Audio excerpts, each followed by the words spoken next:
The real reason people should get married. Before starting this video, please like and subscribe to my channel.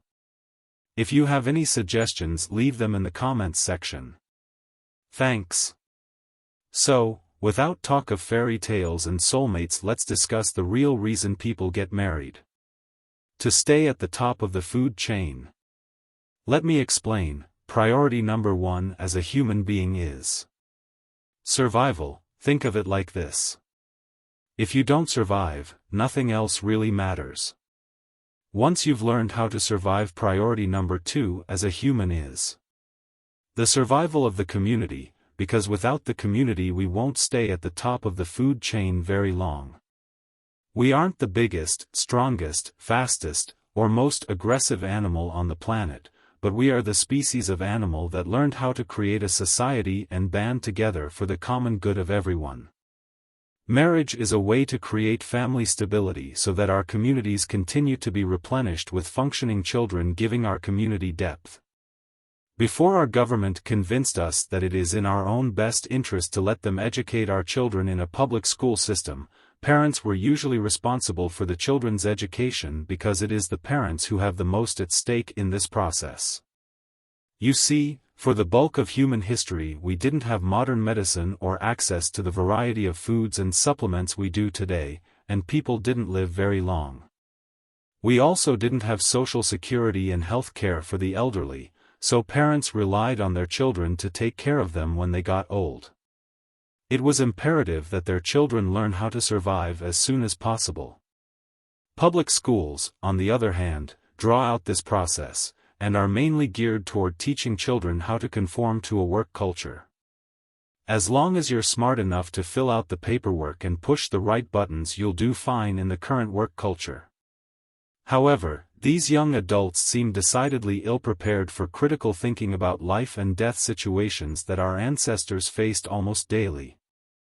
What's worse in this new era of internet connectivity, dating apps, and hookup culture is that our young adults have learned to be so selfish, self-absorbed, and sensitive that we have something known as MGTOW, which is an acronym for men that go their own way.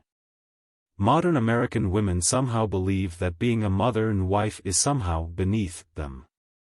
They seem to believe that making more money and gaining celebrity by being popular on social media and their fans-only websites is more important than building families that keep communities strong and sustainable.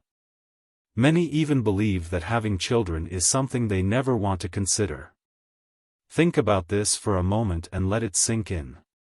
Do you know what Albert Einstein, George Washington, Rosa Parks, Margaret Thatcher, Bill Gates, and Joan of Arc have in common?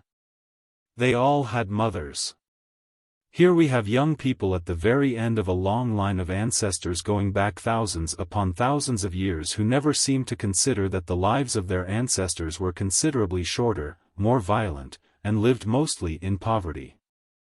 Yet, these primitive people went out of their way to endure hardships to place the emphasis on having children so that their bloodline lived on. But today, we have a group of young adults living in the most technologically driven luxury ever created. Say it's too much trouble to be responsible for children, so my bloodline ends with me. These young idiots are indeed shallow, self-serving, and short-sighted.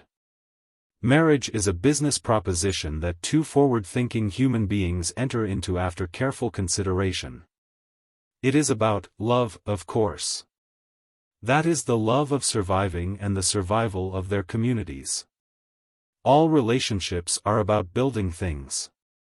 You are building a life, a home, a family, a retirement, a business. But the minute the relationship stops building, it will start to fail. It's hard work, but worth it. In these modern times we don't think much about survival since our infrastructures of power grids, grocery stores, and a government willing to just hand out checks to the needy seem so readily accessible. But just look at what happens when natural disasters strike like floods, hurricanes, tornadoes, etc. Single women, you may think you're strong and independent, but when you're standing on the roof of your house watching your living room furniture float down the street in a flood, who would you rather see? Your therapist who can prescribe something to make you feel better about your current situation, or a toothless redneck with both a gun and some survival skills? That redneck is looking pretty good, isn't he?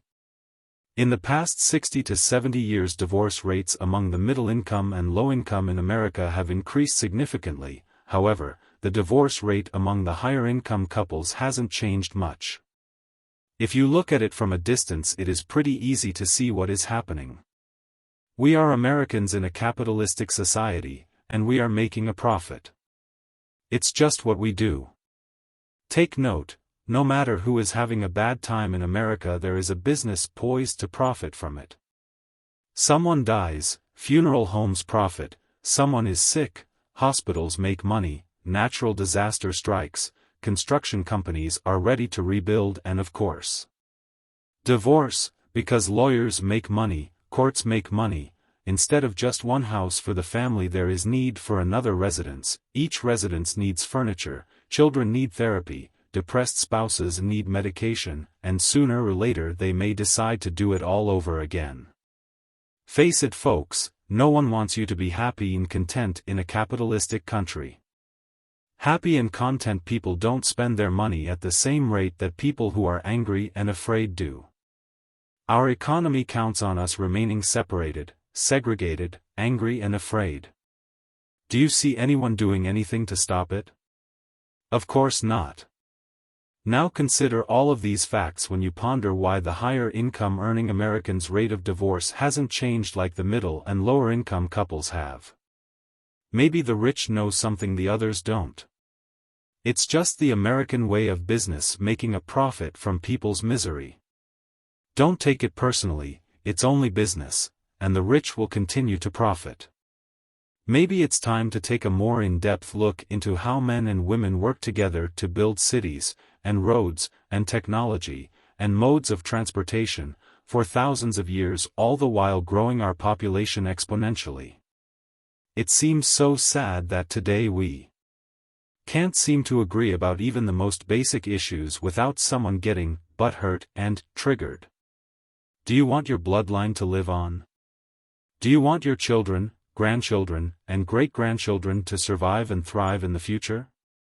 Do you want your family name to be respected and remembered as forward-thinking, resourceful, and a pillar of your own community?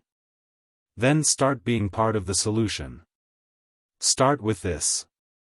Internalize priority number 1. Survival, and if you're a man, work on making yourself respectable and valuable to your community.